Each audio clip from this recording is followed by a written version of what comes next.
Oi, turma, tudo bem? Saudade de vocês, imensa. Vamos tentar matar um pouquinho da saudade com uma aula essa semana, pelo menos eu podendo dar um pouquinho a cara e a tapa para vocês poderem me ver.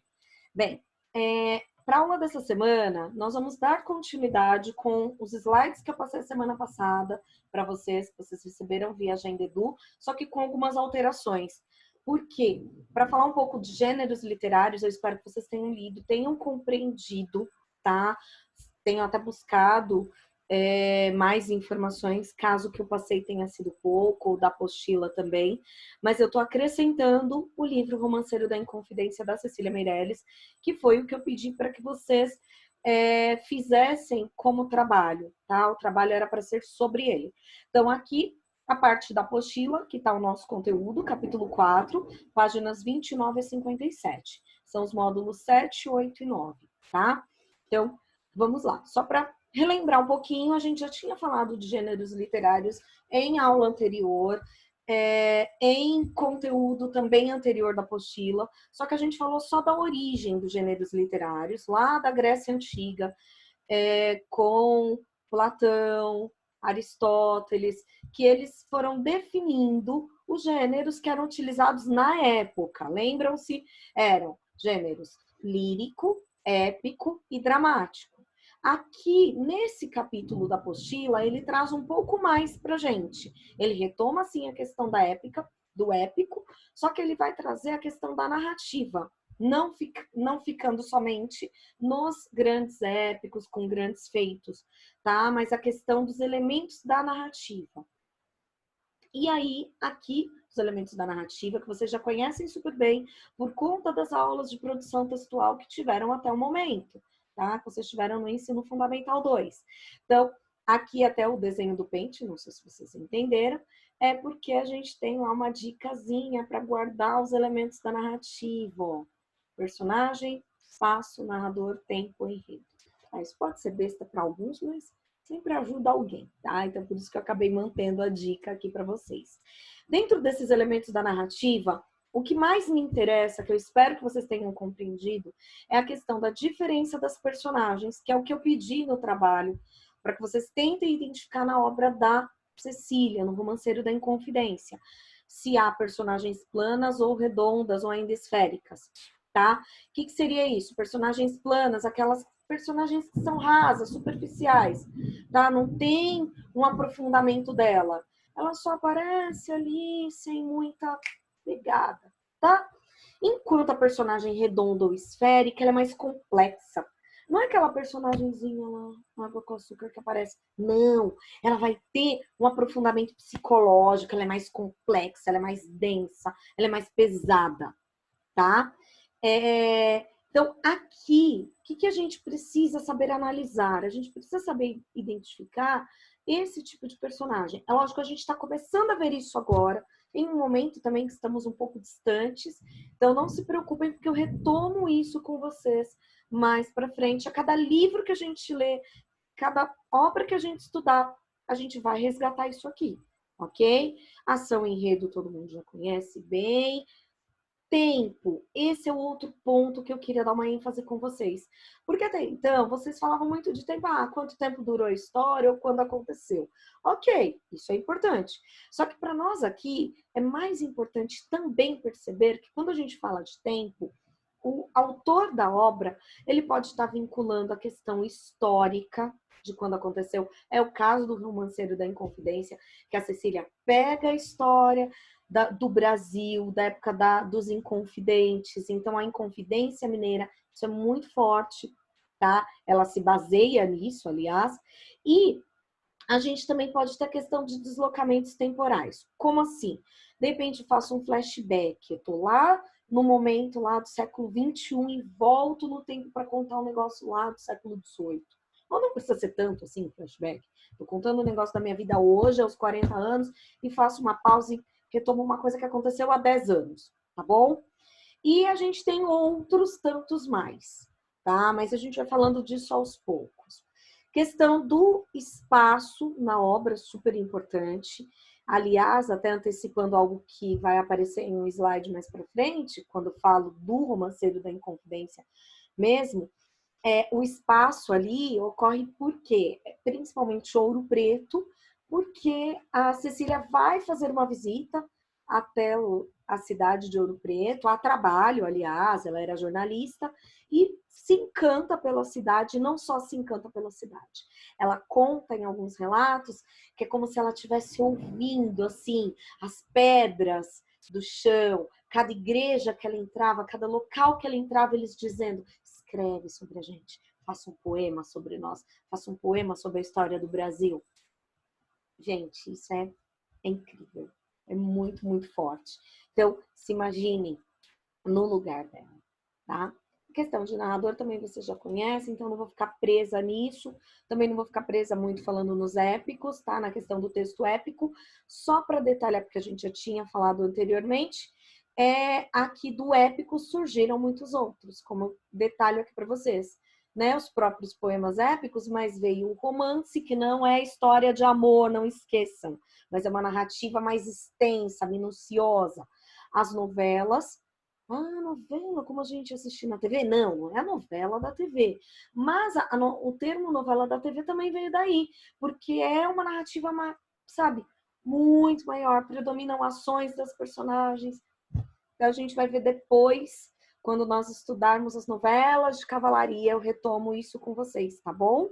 E contos, que são histórias mais curtas, vocês leram o ano passado Quem Era do Coque, contos da Lígia Fagundes Telles, lembram do livro? Então, conta a história mais curta. Bem, drama a gente já falou, a questão do teatro, no exemplo que eu coloquei ali para vocês. Poesia, que nos interessa bastante agora, questão da estrutura da poesia. Caso não entendam alguma coisa, que já foi dos slides passados, depois me procurem, porque eu quero dar ênfase pensando no Romanceiro da Inconfidência. Então, lá no Romanceiro da Inconfidência, a Cecília vai usar, na questão métrica, 2 tipos de verso principalmente. Redondilha menor, versos com 5 sílabas, e redondilha maior, que versos com 7 sílabas. Então, basicamente, a obra gira em torno desses 2 tipos. Ela usa outras métricas. Ah, professora, mas o que é métrica? Vamos entender? Coloquei 2 versos dela aqui, diferente do outro slide, que não apareciam versos dela, que eu peguei versos do romanceiro. Então, olha só. A métrica vai lidar com o quê? Com divisão de sílabas. Olha, aquilo que eu aprendi lá atrás, sei lá, segundo aninho, não sei quando vocês aprenderam isso, mais ou menos, tá? Então, a gente vai lidar com a divisão de sílabas, como você aprendeu lá atrás, com 2 diferenças. A gente nunca vai contar a última sílaba, a gente só conta a última sílaba se e unicamente se ela for uma sílaba forte, que a gente chama de sílaba tônica, tá? Aqui, por exemplo, não é tônica. Reclinei minha cabeça. Esse sa é forte, é como se ele desaparecesse. Então, aqui essa é a sílaba mais forte, a gente só conta até a sílaba tônica. Ah, quando a última sílaba for forte, ela conta? Claro, vai contar, tá? Então, a gente não conta a última. E o segundo detalhe, quando houver 2 vogais próximas, elas se unem. Então, olha aqui que legal. Tigre, tigre está rugindo. Ó, tigre termina com vogal, está começa com vogal, eu conto como uma única sílaba. São as únicas diferenças comparado ao que vocês aprenderam lá atrás, tá? Tem aquele monte de nome que aparece no outro slide. Quando necessário, a gente resgata algum daqueles nomes, tá bom? Mas não precisa ficar na neura de ficar decorando isso, não. Fique em paz. E a questão das rimas, não, acho que vocês também já estudaram poesia em algum momento, de produção textual, qualquer coisa a gente vai resgatando futuramente também, se houver dúvidas. Os versos livres, do que se trata? Porque não tem um padrão. Cecília também usa um pouco disso. Como assim?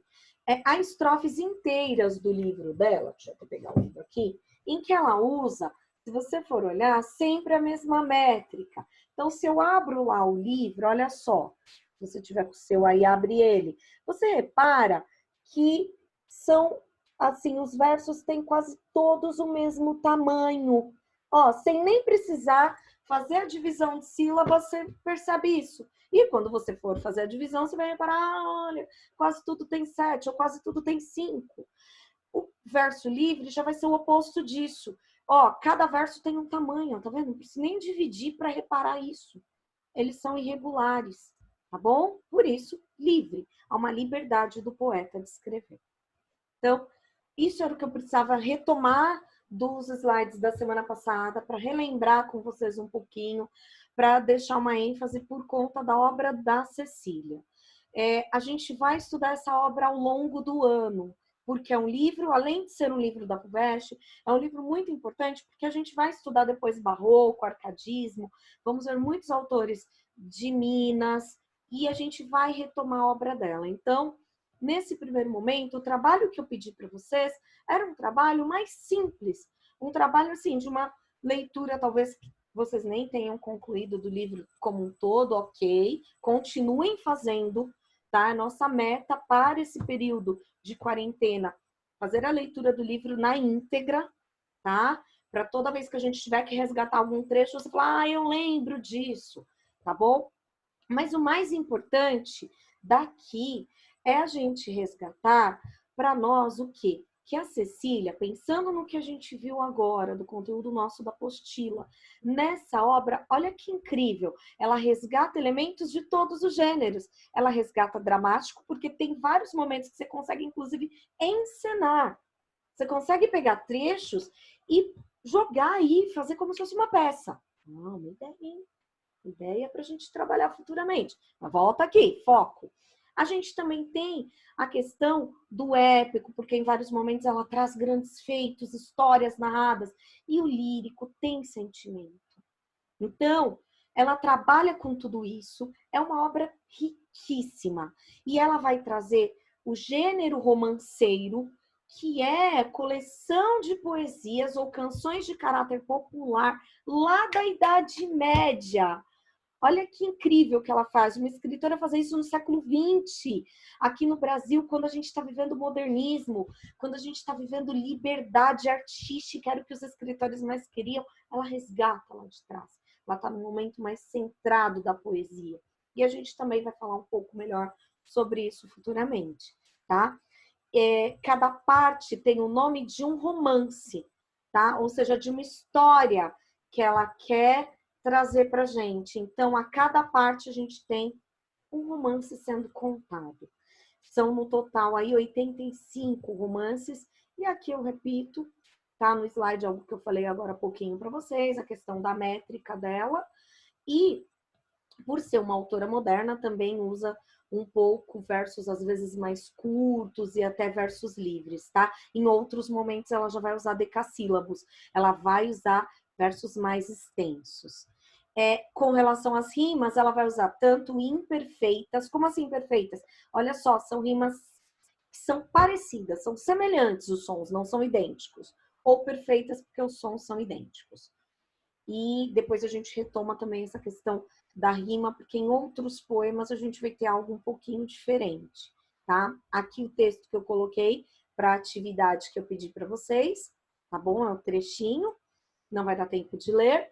E o trabalho que eu espero que vocês tenham feito de uma forma mais superficial nesse primeiro momento de leitura, mas esse é um trabalho que a gente tem que ter em mãos, porque a gente vai resgatar, e esse trabalho vai ser melhorado ao longo do ano, conforme a gente estiver aprofundando Cecília Meirelles.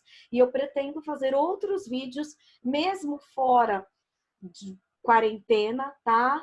Eu vou postar para vocês alguns outros vídeos falando mais da nossa leitura. Minha ideia é fazer uma leitura aí aos poucos com vocês do Romanceiro da Inconfidência.